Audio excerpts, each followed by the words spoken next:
Hey my loves, welcome back to my channel. This is Blossom and Bloom. Welcome to today's video. For this video we're going to be making a wig. It's a 360 days frontal wig, and we're going to be constructing, we're going to be bleaching, and we're going to be toning / dyeing this wig. So we're going to just go straight in. I don't want to waste any of your time. So right now I'm constructing the wig by sewing my 360 frontal onto the dome cap. And normally I wouldn't use a dome cap, but I feel like because the middle part is the only part that will be filled with hair, with the hair, I feel like I need some sturdy cap, so that's why I'm using a dome cap for this wig. So at the back, as usual, I'm not going to be doubling the track. Oh god, is doubling a word? Anyway, I'm not going to be using double weft. I'm going to use I'm so sorry, it's been a long time since I've done a video and a voiceover, so I'm very rusty. It's almost a year and a half that I've been away now, so it feels very strange to be doing this, so forgive me if I'm talking absolute rubbish, but I'm going to try not to talk too much nonsense. So we used single tracks for the back. That's the point I'm trying to make. And then we're going to, after 3 tracks, we're going to double the tracks now. And I usually flip my wigs. I don't like to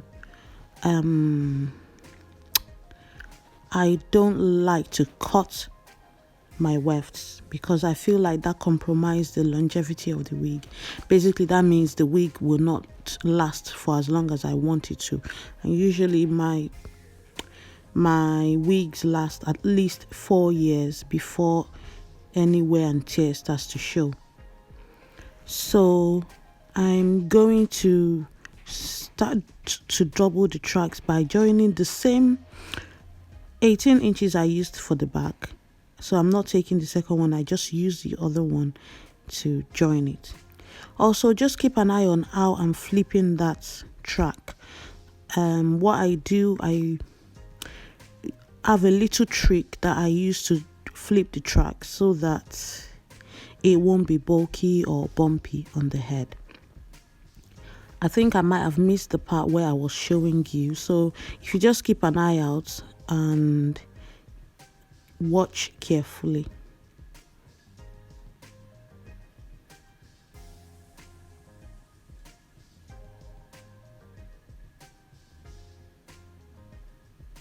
So I usually go up a little bit, both tracks up a little bit. Oh, here we are. Right, zooming in for you guys. So I take first track and flip it over, then sew it down. And I take the second track and I do the same, and they are not overlapping each other. And that way it's nice and smooth and flat when you put it on your head. And then I'm just going to carry on sewing it, continuing like that, going from one side of the ear to the other side of the ear. And for the middle bit, I like to put more tracks, like where the crown is. Not necessarily where the crown is, but the middle of the head, like the back and the middle part. I like to add more tracks there. So here, when I'm about to run out of extensions, I'm going to start the next track by going. Can you see what I just did? So I didn't carry on from the line I ended. I went back a bit, and that way I have like 2 extra tracks at the back, and that way it feels a bit fuller in the middle. I usually like my hair to be full right in the middle. I don't like it to be full on the sides. So yeah, I do that just for fullness.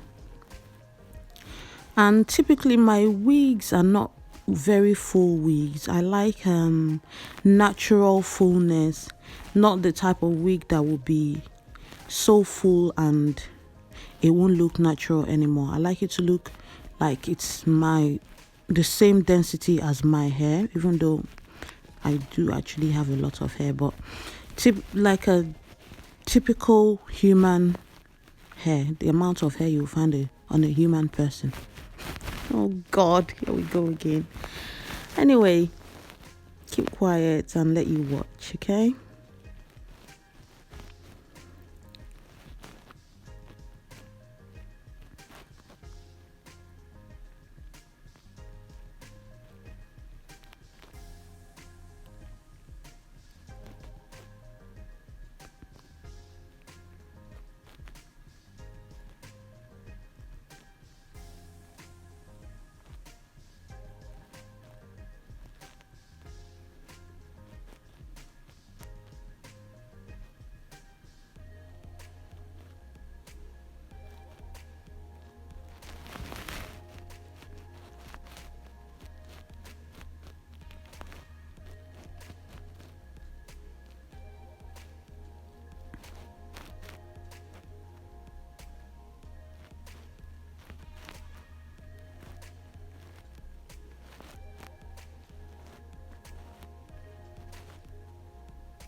So I did finish the 2 bundles on this wig, and I had just tiny little bit left by the time I was done.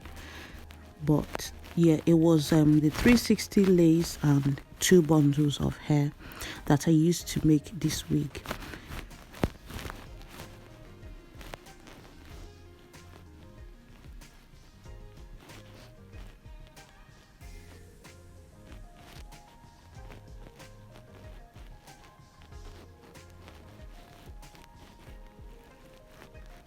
Once I was done, I took it off and I cut around that dome cap and I exposed the lace.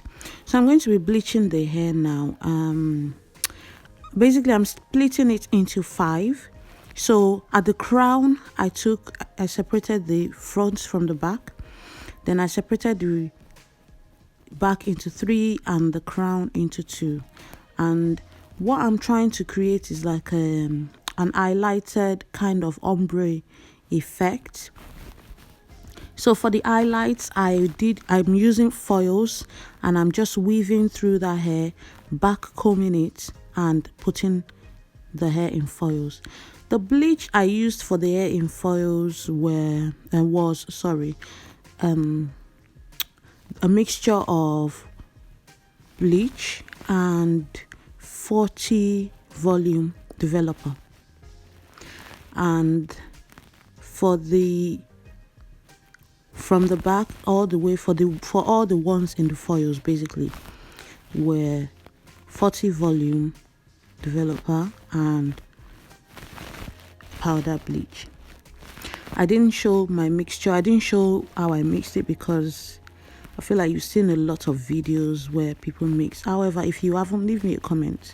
The next wig I'm making, I'll be happy to show you how I mix it. But it's just 40 volume developer and powder bleach, and it was ratio.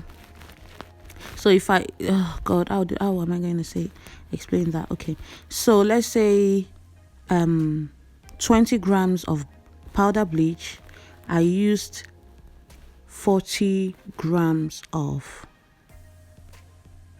liquid of the developer. So I measure it on a scale. So if you're using 20 ml developer, you're using 10 ml powdered bleach basically. So it's a ratio 1 to 2. 1 for the powder bleach, 2 for the liquid developer. And that's how I always mix. The only time I change the ratio is when I'm bleaching the knots, and I will explain that to you when we come to that, because I will be doing that in this video as well. So I went ahead and foiled all the hair. Once I finish foiling, then I will take what's left in the bowl and run it through the hair that is left. because you can see I'm weaving through the hair. There is half of the hair going into the foil, the other half is left out.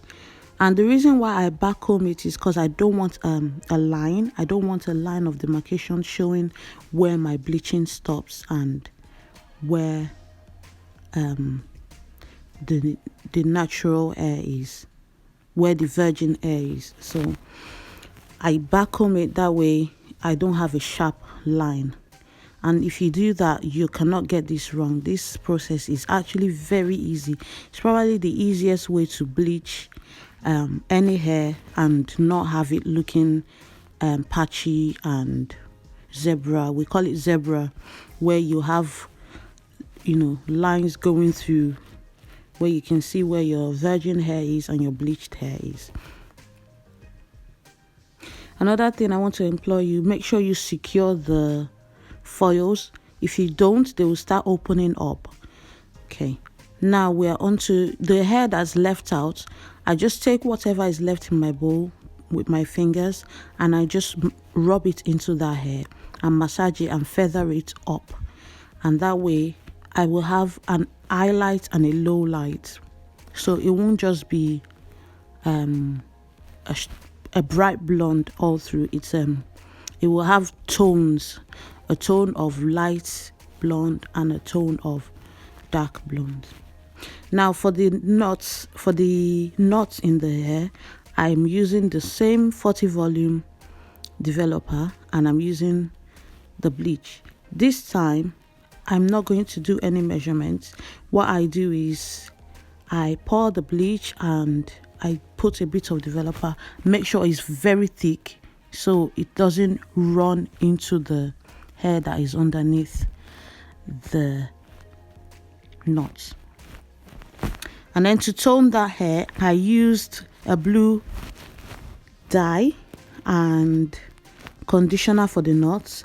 For the hair itself, I just poured the blue dye into the sink, poured a lot of water in it and put the hair in and just use it to wash it, and that will tone your hair. Go ahead and put a lot of conditioner, because you've now tampered with the natural state of that hair. The quality is not as good, so you need to make sure you condition it very well so it will gain some life back.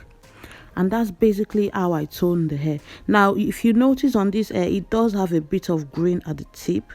The green will fade with time. It is toned, it's no longer red. If you see the picture in the beginning, you would see how red it was. It's now brown and natural looking. However, if you don't want it to have the green tint, you can use the Wella developer that I was showing you before. Mix it with Wella toner, mix it with a developer. It's got the ratio on, I believe it's ratio 1:1, so equal parts, and that will tone that hair for you if you don't want to. I'm a bit of a cheapskate, and this is my wig. If I were doing this for a client, that the Wella developer is what I would be using, but this is my hair, so I can do whatever I want. So to finish, I went ahead and put some curls in it. I wanted it to be like a loose curls at the end where the color is. I don't know if you can see the tones that I was talking about because of the foils that I did. You can see that it's not just one blonde color. It's got different tones. It looks like a natural balayage. So the technique I was going for was a grown out balayage hairstyle where it looks like it's naturally, colored like that from the sun. And with the coils, it just makes it look so beautiful and natural and flowy, and I loved the wig, and everybody that saw it on me loved it as well. So I figured I'll show you how I got it and how I did the color and everything. So once I finish curling it, I will be plucking the front, because at the moment I hate the hairline of this wig. It's terrible. I'm actually not leaving the name of the company that I got it from, because I did buy it with my money. It wasn't sent to me. However, I didn't like the quality of their hairline, and I feel like there are better companies with better quality hairline. So if I find one, I will leave that under this video or in another video for you guys, but I wouldn't recommend this 360 frontal just because the hairline was crap. I had to cut quite a lot to get it to fit the shape of my head. But this is the wig. I forgot to film my putting it on and this is actually 5 days after, and this is why I've been away. This is why I've disappeared and gone off the radar for almost 2 years. This is my little boy, and this is my big boy, and another boy. There you go. So we are complete now, and we're just happy. Yeah, so this is why I've been away, my little cutie pie. Yeah, anyway, thank you so much for watching this video, you guys. Thank you for subscribing. Everyone that has subscribed whilst I've been away, thank you so much for joining the family. I love you guys, and I really appreciate your support, and I will see you in the next video. I'll let you enjoy this cutie with me because I'm in love. I can't stop staring at him. Thank you. Bye.